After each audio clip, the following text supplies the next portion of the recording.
Turn to Matthew chapter 12, starting in verse 33. Matthew 12.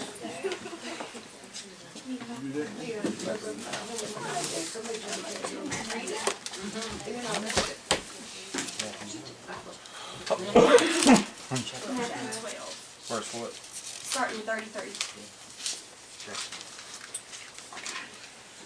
Oh, Lord. Help me see these words. You can't go very fast. Just, I would put them on. Do you want more on? When you have it, say amen. Amen. And I'm reading out of the New King James because that's just easier for me to understand. Oh, wow. 12, what? 33. Verse 33.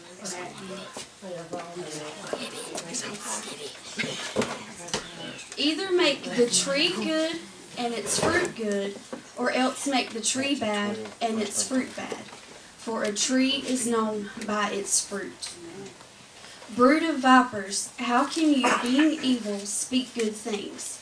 For out of the abundance of the heart the mouth speaks.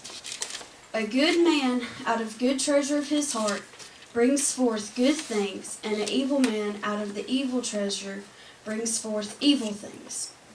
But I say to you that for every idle word men may speak, they will give account of it in the day of judgment. For by your words you will be justified, and by your words you will be condemned. Amen.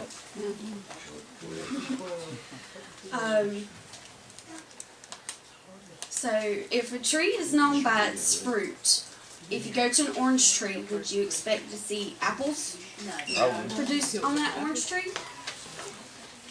If that's the case, then why is it that, like, if we're out in public, we automatically expect everybody around us to know we're Christians if that's not what they see? Amen. That's true.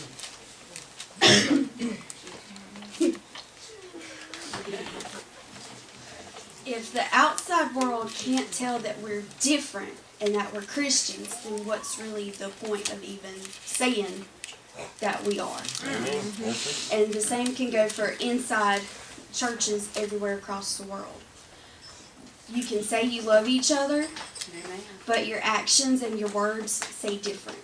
I mean, you can't just say, "Oh, I love you," and then the next day turn around to somebody else and say how you don't like whoever it was you just said "I love you" to.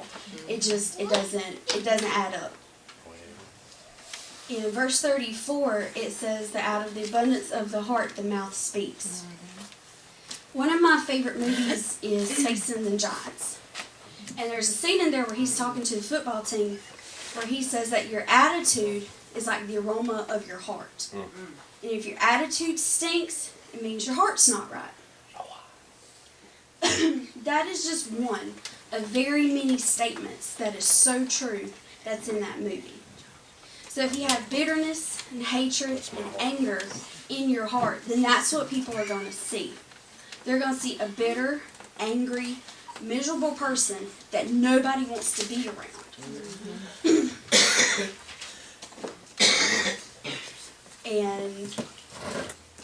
And so your heart knows more than what your mind does. And if you talk without thinking, then the truth is going to come out whether you like it or not, whether anybody else likes the truth or not. That's what's going to come out. If you don't think before you speak, the heart will speak. Amen. And it says that out of the good man out of good treasure brings forth good things, and the evil man out of evil treasure brings forth evil things. And so you have to really think about which one you are. And with this being the Christmas season, one of mine and Mama's favorite Christmas songs is "You're a Mean One, Mr. Grinch." That played this morning before we ever got to church, so I took that as a little bit of confirmation. And in the third verse it says, "Your heart is full of unwashed socks, and your soul is full of gunk." That says a lot, even though it's a cute Christmas song. And that goes back to out of the abundance of the heart the mouth speaks. If your heart is full of unwashed socks, your soul is full of gunk. What exactly do you expect to come out if you just let it flow?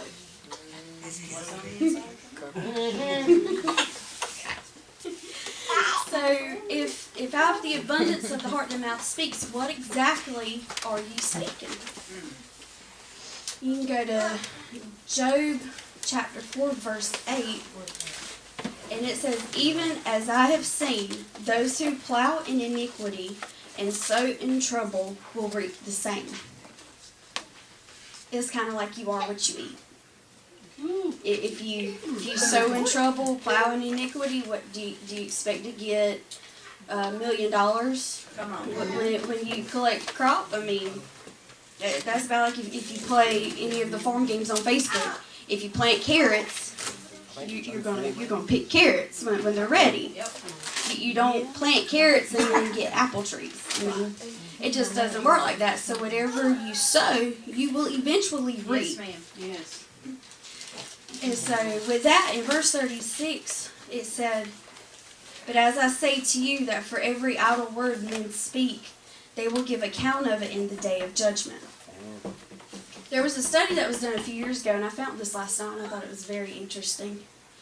That they done a study on how many words one person will speak in a day, on average. Oh, my. Wow. At the end of it all, an average person will speak about 16,000 words a day. That's just on average. Some speak more, some speak less, but the average amount is 16,000 words a day. And it went on in saying that in just 5 days, an average person will speak enough to produce a 200-page book. Wow. In just 5 days. And they done the math, and that adds up to about 73 books a year. Wow. So the older you are, the more books you get. I think they said like an average of a 60-year-old has about 4,500 books, according to this study of words they have spoke. Wow. So what would be in your library Wow. of all of your books? Would there be more good books or more bad books? That choice is yours of what is in your library. Because you do have to give an account for it at Judgment Day. So, if you have more bad than good as of today, that doesn't mean you need to stop talking completely. Even though some need to talk maybe a little bit less than others. We're not going to give any names there. Who could? I didn't say it.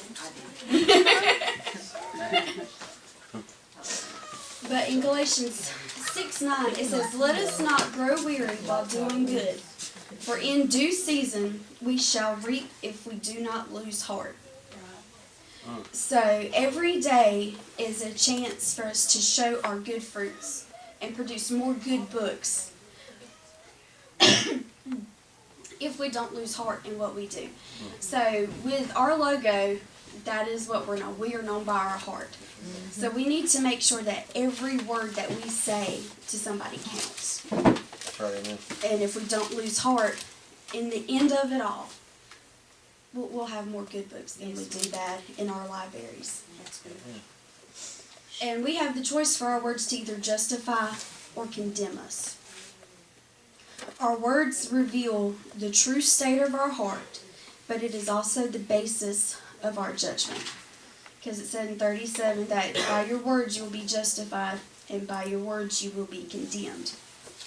But we have hope. Romans 10,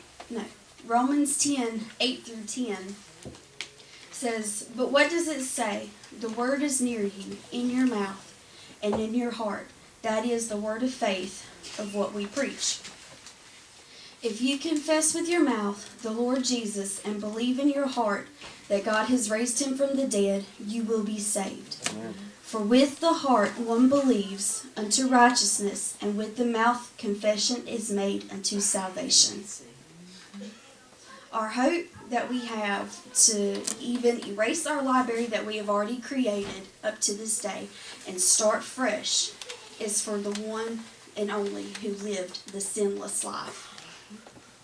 He suffered in our place that the punishment that we deserve for all of our wicked words, all of our wicked thoughts, anything that is in our heart that will eventually come out if He does not cover it. He died in our place for that, so that through Him we can be forgiven, we can be saved, and our words can be justified. So this doesn't mean that you will ever be perfect through Him. It just means that He's perfect. That's our example. So we have to be as close to Him as we possibly can. I know everybody says, well, I'm human. That's true, but so was Jesus at one time. Amen. But you can't let your past words, books that you've written with your words, hold back progress from today, tomorrow, next week, or next year, because next year is just about 3 weeks away. That's hard to believe that 2016 has already almost gone. Not many people really think. They think, oh, it's Christmas time. Yeah, but then it's another year. So you can't let the words that you have said get you so bombarded that you're trying to think of what exactly you have said to try to take back. Just, you have to ask for the forgiveness through Jesus for Him to go in and make the editor's notes in the margins. For you to go back, okay, this is how I done it the first time, but this is how I need to do it. And so He gives you a guideline, an outline of what you need. But you have to make sure that your heart's right before anything can really be done about it. Amen. If your heart's not pure, then no matter how much forgiveness you ask, it doesn't matter. You know, everybody will say, well, God knows my heart. I mean, yeah, He does. Is that necessarily a good thing? Right. If He knows your heart, is that necessarily a good thing? So if your heart is with the pure intentions of being justified through Him, then you will be justified through Him. If it's just words that are coming out your mouth, then that's all it is just another page in a book. And so my final question would be, what's your fruit? If the tree is known by its fruit, whether that's good or bad, what's your fruit?